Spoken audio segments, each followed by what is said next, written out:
అపవాది నీలో ఆలోచన కలిగిస్తుంది, నీకు మంచి మార్గమే భవిష్యత్తులో దేవుడు సిద్ధపరుస్తున్నాడు, కానీ ఇక నాకు మంచి మార్గం లేదేమో, నా బ్రతుకులో శాశ్వత జీవం లేదేమో, నేను ఎంచుకున్న మార్గం క్రమమైనదే, కానీ ఆ క్రమమైన మార్గంలో నేను ఎందుకు నిలబడలేకపోతున్నానో, ఇక నా స్థితి ఇలాగే ఉంటుందేమో, మనకై మనమే అపవాది ఇచ్చిన ఆలోచనతో కృంగిపోవటానికి, నలిగిపోవటానికి ప్రయత్నం చేస్తూ ఉంటాం.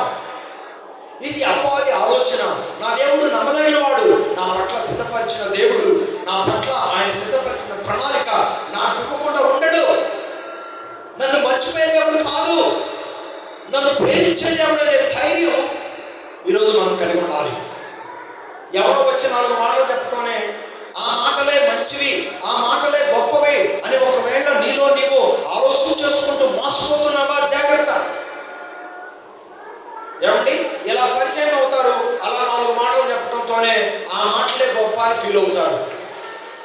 ఈ విధానం ఎవరిలో నెరవేరిందండి? పాము అవ్వ విషయంలో నెరవేరింది. అలా వచ్చింది, 4 మాటలు చెప్పింది, వాళ్ళ కొరకు దేవుడు సిద్ధపరిచిన ప్రణాళిక అంతా బూడిద పాలు చేసింది. దేవుడు ఎప్పుడు మంచివాడు, దేవుడు ఎప్పుడు ప్రేమ కలిగిన వాడు, దేవుడు ఎప్పుడు తన భక్తులైన వారి ఎడల తన కృప చూపించేవాడు. అందుకే పగవాడు లెక్కలేనని ముద్దులు పెడతాడు, ప్రాణ స్నేహితుడు గాయపరుస్తాడు. ఎందుకో తెలుసా? ఒక మాట నీకు చెప్పినప్పుడు ఆ మాటను వినకపోతే మంచి స్నేహితుడు నీకు ఉన్నాడు అనుకోండి, ఆ స్నేహితుడు ఏం చేస్తాడు? ఉదాహరణకి కొన్ని మాటలు చెప్తాను వినండి. 2 స్నేహితులు ఉన్నారు, వారు ఏదో దూర ప్రాంతం వెళ్ళారు, ఏదో అఫీషియల్గా చదువుకోవడానికో లేకపోతే ఏదైనా ఒక ఉద్యోగాన్ని ఎత్తుకోవడానికో వెళ్ళారు. వారికి అవి అవ్వలేదు, ఉద్యోగం అవ్వలేదు, చదువు అవ్వలేదు, కానీ జల్సాగా డబ్బులు అవసరమవుతున్నాయి. కనుక ఒకటికి ఆలోచన వచ్చింది, ఎరా నాకు ఒక ఆలోచన వచ్చింది, నేను వెళ్ళి దొంగతనం చేద్దాం అనుకుంటున్నా,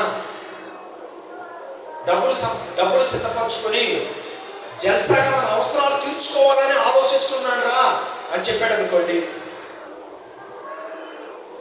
ఈ వింటున్న స్నేహితుడు మంచివాడైతేనేమో అతనికి ఇచ్చే సమాధానం ఒక రకంగా ఉంటుంది, చెడ్డవాడైతేనేమో తనతో ఏకీభవించే విధానము ఒక రకంగా ఉంటుంది. చూడండి, చెడ్డవాడు అనుకోండి, సరేరా అలాగే చెయ్యి అంటాడు. మంచివాడు అనుకోండి, తప్పురా మనం అలా చేయకూడదు, ఈ పని కాకపోతే ఇంకొక పని మనం వెతుక్కొని డబ్బు సంపాదించుకోవాలి తప్ప మనం అలాంటి పనులు చేయకూడదు, తల్లిదండ్రులకు అవమానం, స్నేహితుల మధ్య మనము పలసనైపోతాం, సమాజంలో మనం నేరస్తులుగా మిగిలిపోతాం అని చెప్తాడు. చెప్పినా నేను వినరా, నేను చేయాలనుకున్న పని చేస్తానని అన్నాడు అనుకోండి, అరే ఇప్పుడు 2 సార్లు చెప్పాను, ఇంకొకసారి నా మాట వినకపోతే నేనేం చేస్తానో కూడా తెలియదు అని చెప్పాను.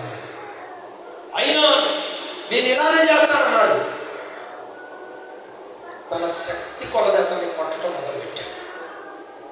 నేను ఎన్ని చెప్తున్నాను వింటలేదు, అవసరమైతే ఇద్దరం కలిసి పనిచేద్దాం పద, ఆ డబ్బులు నువ్వే తీసుకో, నీ అవసరం ఎత్తినట్టు వాడుకో, అంతే తప్ప నువ్వు ఇలాంటి పని చేస్తానంటే నేను ఒప్పుకోను, నేను నిన్ను కొడతాను, ఇంకా కొడతాను అని చెప్పి అన్నాడు అనుకోండి.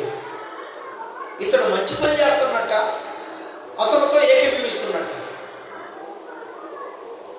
ఎరా నీతో పాటు నేను కూడా వస్తా పద అంటేనేమో, లేకపోతే నువ్వు చేసుకుని రా నేను ఇక్కడే ఉంటానంటే అది స్వార్థం. వద్దని చెప్పాడు, వినలేదు, కొట్టడం మొదలు పెట్టాడు. కొట్టడం అంటే భయంకరంగా కాదు, మందలించడం. చూడండి, వీళ్ళిద్దరిలో ఎవరు మంచి స్నేహితుడు? దొంగతనానికి వెళ్తానన్నవాడు మంచి స్నేహితుడా? వెళ్తాను అన్నవాడిని సంస్కారంతో చెప్పినా వినకపోతే మందలించి క్రమంలోనికి తీసుకురావడానికి ప్రయత్నం చేసేవాడు మంచి స్నేహితుడా? పగవాడు లెక్కలేని ముద్దులు పెట్టిను, స్నేహితుడు ఏం చేస్తాడు? గాయపరిచి తన ప్రేమను అతనికి పంచడానికి, స్నేహంలో ఉన్న విలువలను కాపాడుకోవడానికి చేస్తాడో. ప్రియులారా, ఈ విధానాన్ని బట్టి నేనేం చెప్తున్నానంటే, పావురంలో మనం నేర్చుకోవాల్సినటువంటి గొప్ప గుణ లక్షణాలు ఏంటంటే, పావురము నిష్కపటమైనది. పావురము నిష్కపటమైనది. ఇంకొక పర్యాయ పదం చెప్తున్నాం. పావురం అంటే అర్థం ఏంటంటే కపటము లేనిది. మరి ఎన్ని పాయింట్స్ వస్తాయో తెలియదు, కానీ పోయిన ఆదివారం మీకు ఉపద్ఘాతం తెలియజేశాను. ఈ వారము 1, 2, 3, 4 అని కొన్ని పాయింట్స్ వారిగా కొన్ని అనుభవాలు మీకు నేర్పే దానికోసం నేను ప్రయత్నం చేస్తున్నాను. సబ్జెక్ట్ జాగ్రత్తగా నేర్చుకోండి, మాటలు జాగ్రత్తగా గుర్తుపెట్టుకోండి. వీళ్ళరా, పావురము ఎలా ఉంటుందండి? పావురము మంచి స్నేహముకు సాదృశ్యం. పావురము మంచి మంచి సమరయులకి సాదృశ్యం. పావురము పరిశుద్ధతకు సాదృశ్యం. పావురము మంచి స్నేహితులకి సాదృశ్యం అని కూడా ప్రభుపేట నేను తెలియజేస్తున్నాను. మరి ఒక మాట, పావురము నిష్కపటమైనది అనగా లోపము లేనిది, కపటము లేకుండా తను అనుకున్న పనిని చేసుకోవడానికి ప్రయత్నం చేస్తూ ఉంటుంది. పక్కదారులు తన ఇష్టానుసారంగా వెళ్ళడానికి ప్రయత్నము చేయదు. తను అనుకున్న పనిని ఎంచుకుంటుంది, వెళుతుంది. తనకు తన వారు ఏ పని అయితే అప్పగించారో ఆ పనిని నెరవేర్చడానికి తిన్నగా ప్రయాణం చేస్తుంది. తిన్నగా ప్రయాణం చేస్తుంది. ఏమండి, మెసెంజర్ అన్నాను, మెసెంజర్ అన్నాను.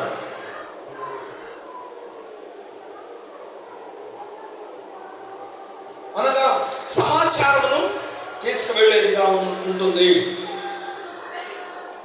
రాజుల కాలంలో ఇక్కడ నుండి ఒక వర్తమానాన్ని మరొక రాజ్యానికి పంపించాలంటే పావురాళ్ళు ఆ యొక్క లేఖలు తీసుకొని వెళ్ళేది.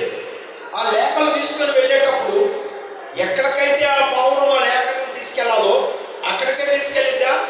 ఆ కోట మీద వాడుకుంటా వెళ్ళిద్దా? ఖచ్చితంగా ఆ పావురమును ఏ కోట ఎద్దకు పంపించాలనుకున్నారో ఆ కోట ఎద్దకే తీసుకెళ్తుంది. కానీ కాకి స్వభావం అలా కాదు, మర్చిపోతుంది. ఎక్కడ శవాలు కనబడితే అక్కడ మర్చిపోతుంది. అందుకే నోవాహు అనే ఓడలో